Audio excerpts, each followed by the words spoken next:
Loser হয়েছে আসিফ আর কি নাম তার, আসিফ আর মাহফুজ, বেচারা পদত্যাগ করেছিল। নির্বাচন আদৌ হয় কিনা আমি সন্দিহান, কিন্তু আগে থেকেই পদত্যাগ করা লাগলো। এটা যথেষ্ট পরিমাণ লুজার হয়েছে আমার মনে হচ্ছে। যাই হোক, আমি মঞ্জু ভাইয়ের কথা একটু আসতে চাই, এর আগে যে আলোচনা করছিলেন, আমি মঞ্জু ভাইয়ের কথার সাথে একটু বিনয়ের সঙ্গে দ্বিমত পোষণ করি। সেটা হচ্ছে যে এটা নিয়ে মানে খুব বেশি দ্বিমতের কিছু নাই। তারপরে আমি যেটা মনে করি জার্নালিজমের জায়গা থেকে সেটা একটু বলি যে আনিস ভাই কেঁদেছেন, এটাও একটা নিউজ। এটা ইম্পোজ জার্নালিজম না, তখন জার্নালিজম চেঞ্জ হচ্ছে, soft news, hard news, human story, এগুলো বলতে আমরা অভ্যস্ত হয়ে গেছে, তাই না? গত কয়েক দশকে বা বিশেষ করে গত 1.5-2 দশকে হিউম্যান স্টোরিও মানুষকে নাড়া দেয় অনেক বেশি, যেমন কার্টুন ছবির মাধ্যমে অনেক বেশি নাড়া দেয়। তো একটু আপনাকে আমি একটু ইন্টারাপ্ট করছি, সরি, কিছু মনে করেন না।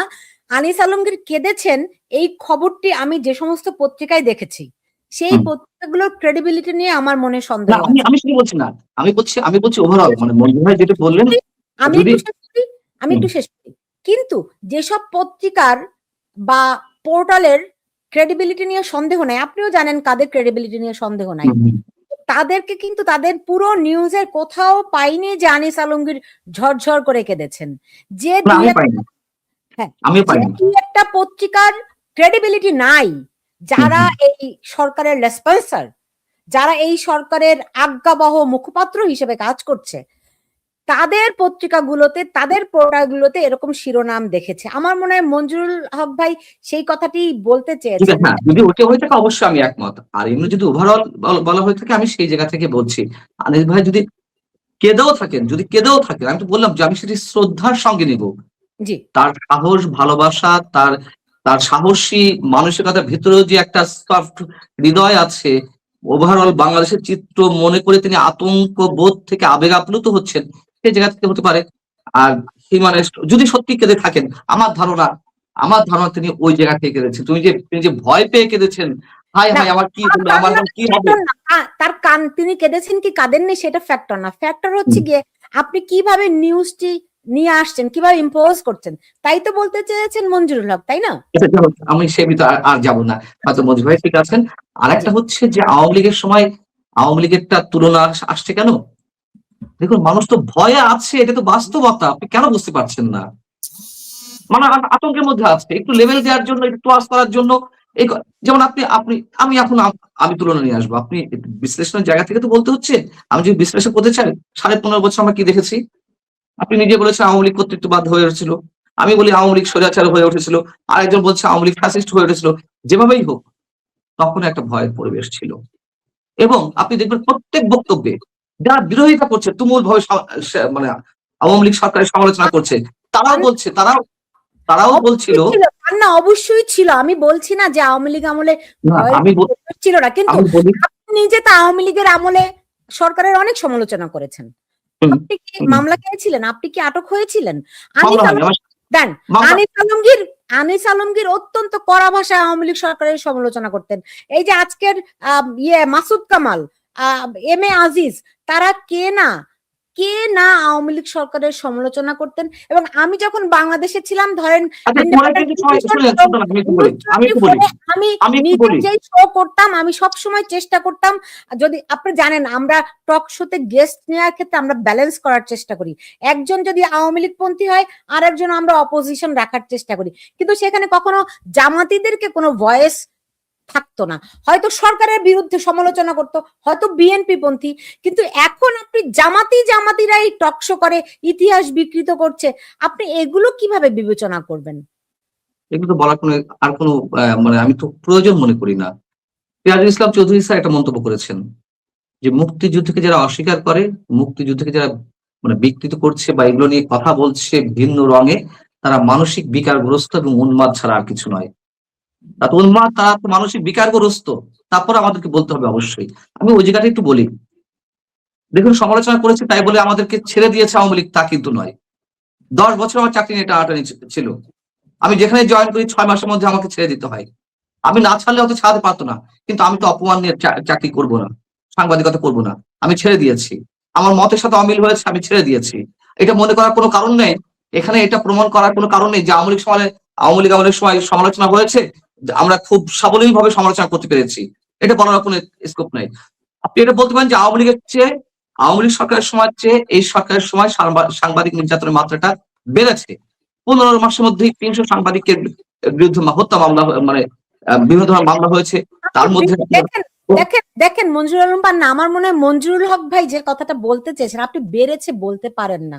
যদি হয় এক, আওয়ামী লীগ আমলের যদি এক হয়, এখন হচ্ছে কি 100, আপনি কি এটা 1 আর 100 তুলনা করতে পারেন? মঞ্জুরুল হক, আপনি কি বলেন? আমি আরেকটু পরিষ্কার করি, খুব অল্প শব্দে পরিষ্কার করি আমার বক্তব্যটা। এটা আসলে পান্না ভাইয়ের একটু বুঝতে ভুল হচ্ছে। সেটি হলো যে কম্পারিজন থিওরিটা হচ্ছে ঘটনাকে আড়াল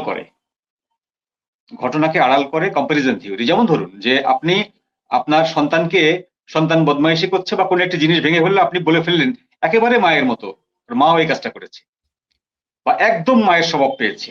এই যে যদি আপনি ওইটা বলেন, এটা বললে হয় কি, ও যে অন্যায়টা করেছিল সেই অন্যায়টা ধামা চাপা পড়ে গেল, ওর মা আপনার সঙ্গে একমত, আমি আপনার সঙ্গে একমত। এখন যখন আপনি এই সরকারের একটি প্রতিষ্ঠিত প্রমাণিত ঘটনা, যে ঘটনাটি ঘটেছে, এই ঘটনাটি বাংলাদেশের ইতিহাসে আগেও হয়তো 50 বছর আগেও ঘটেছে, 40 বছর আগেও ঘটেছে, কিন্তু যদি আপনি সেইগুলোকে টেনে আনতে চান তাহলে এই ঘটনাটিকে লঘু করে দেওয়া হয়, সেই ঘটনাটিকে আর এই ঘটনাটিকে কম্পাইল করে দেওয়া হয়। এটি হচ্ছে আরোপিত বদমাইশি আমার কাছে মনে হয়। আপনার অ্যানালাইসিসের সঙ্গে আমি সম্পূর্ণ একমত, আপনার এই বিশ্লেষণের সঙ্গে আমি সম্পূর্ণ একমত, কিন্তু আমি আবার মিলাচ্ছি অন্যভাবে কেন এটা করা হচ্ছে। এটা সাইকোলজিক্যাল যে ইফেক্ট বা যেখান থেকে এই সাইকোলজিটা কাজ করছে, আমি যে উদাহরণটা দিতে চাচ্ছিলাম, কথা বলার মাঝখানে তো থামিয়ে দেওয়া হলো। বিষয়টা হচ্ছে যে আওয়ামী লীগের সময় আপনি দেখেন প্রত্যেকে আওয়ামী লীগ সরকারের সমালোচনা তীব্রভাবে করছিল, কিন্তু এক জায়গায় গিয়ে একটু সফট কথা বলা হচ্ছিল। মাননীয় প্রধানমন্ত্রী, আপনি এই জিনিসটা দেখবেন, মাননীয় প্রধানমন্ত্রী আপনি আমার মায়ের মতন, নুরো বলে এসেছে গণভবনে, যখন ডাক্তার ভিপি নির্বাচিত হলে আত্মসমালোচনা করলো, আওয়ামী লীগ সরকারের সবকিছু ধুয়ে ফেললো। গণভবনে যখন তাকে ডাকা হলো, সে গিয়ে বলল যে আপনার মধ্যে আমার মায়ের প্রতিচ্ছবি খুঁজে পাই। এই কাজগুলো তো আতঙ্কবোধ থেকে করা হয়েছিল, অজানা একটা আতঙ্কবোধ থেকে। এখনো যেটি করা হচ্ছে, আপনি কম্পারিজন থিওরির সাথে যেটি বলেছেন, অবশ্যই আমি একমত, আমি দ্বিমত করছি না ওই জায়গায়, কিন্তু আমি বলছি, আমি সাইকোলজিক্যাল জায়গা থেকে বলছি যে মানুষ কতটা আতঙ্কের মধ্যে এখনো আছে, যে এই সরকারের বিরুদ্ধে কিছু বলতে গেলে একটু লেভেল করে, একটু ব্যালেন্স করে, আগেরটা তুলনা করে তারপরে বলতে হচ্ছে। আমি আতঙ্কের জায়গাটা আমি ব্যাখ্যা করছি। আমি কিন্তু আপনার এই কম্পারিজন থিওরির সাথে বিন্দু মাত্র দ্বিমত পোষণ করছি না। আমি শুধু বলছি, শেখ হাসিনা সরকারের সময় আওয়ামী লীগের তুমুল সমালোচনা করার পরে সবার অভিভাবক মাননীয় প্রধানমন্ত্রী, আপনি দেখবেন, আপনি খেয়াল করে দেখুন, প্রতিটা দাবি, প্রতিটা সেক্টরের প্রতিটা দাবিতে সরকারের বিরুদ্ধে তুমুল সমালোচনা হয়েছিল। হওয়ার পরে মাননীয় প্রধানমন্ত্রী, আপনি আমাদের মায়ের মতন, মাননীয় প্রধানমন্ত্রী আপনি আমাদের অভিভাবক, এই বলে একটু ব্যালেন্স করা হয়েছে, একটু তোয়াজ করা হয়েছে। এখন সেটা ওইভাবেই চলছে। আর সাংবাদিক নির্যাতন যেটা দাবি করছেন, অবশ্যই আমি একমত। আমি তো পরিসংখ্যান দিচ্ছিলাম যে এই গত 15-16 মাসে 300 সাংবাদিকের বিরুদ্ধে মামলা হয়েছে, শতাধিক সাংবাদিকের নামে হত্যা মামলা হয়েছে, কারণ বিরুদ্ধে অস্ত্র বিস্ফোরক আইন মামলা হয়েছে, এই যে সন্ত্রাস বিরুদ্ধে আইন মামলা হয়েছে, 18 জন সাংবাদিককে গ্রেপ্তার করা হয়েছে, 12 জন বেশি সাংবাদিক এখনো পর্যন্ত কারাগারে। আওয়ামী লীগের 15.5 বছরে তো এতগুলো হয়নি। আমাদের কথা বললে স্পষ্টভাবে কথা বলতে হবে, এবং যখন আওয়ামী লীগের সাথে তুলনাটা আসছে, সেই তুলনাটা অবশ্যই আনতে হবে। এই জন্য যে বলা হচ্ছে আওয়ামী লীগ ফ্যাসিস্ট, আর এই সরকার কত বড় ফ্যাসিস্ট বা কত কম ফ্যাসিস্ট, সেটাও তো আমাকে প্রমাণ করতে হবে পরিসংখ্যান দিয়ে। অতএব এই যে 300 সাংবাদিকের কারোর বিরুদ্ধে প্রমাণ হয়েছে,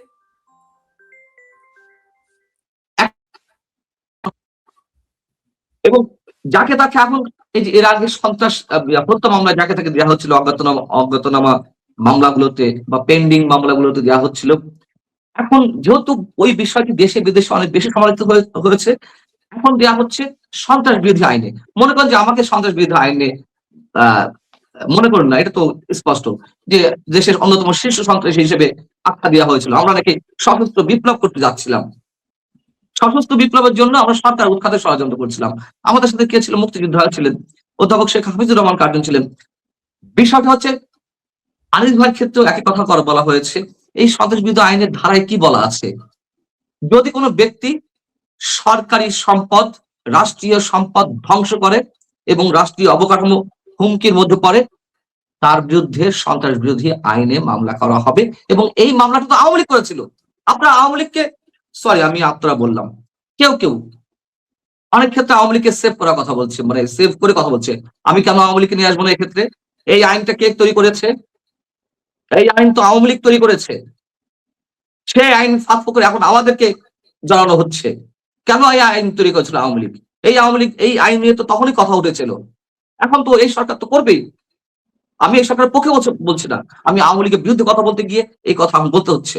এবং প্রতিটি সরকারই, আপনি দেখেন, রাষ্ট্রের যে নিপীড়নমূলক আইনগুলো এক সরকার করে, বিরোধী দলগুলো তখন তার সমালোচনা করে, ওই বিরোধী দল যখন সরকারে আসে তখন আবার ওই আইন প্রয়োগ করে। ডিটেনশনটা আওয়ামী লীগের সময় কখনোই, এটা একটা একেবারে ব্রিটিশ আইন, জঘন্য একটা মামলা। এই আইনে যাদের কাটকাদেশ দেওয়া হয়, আমি তো দেখে এসেছি, এর আগেও দেখেছি, একেবারে একটা রুমে একজন মানুষ বা দুইজন মানুষ সারাদিনে বের হতে দেওয়া হয় না।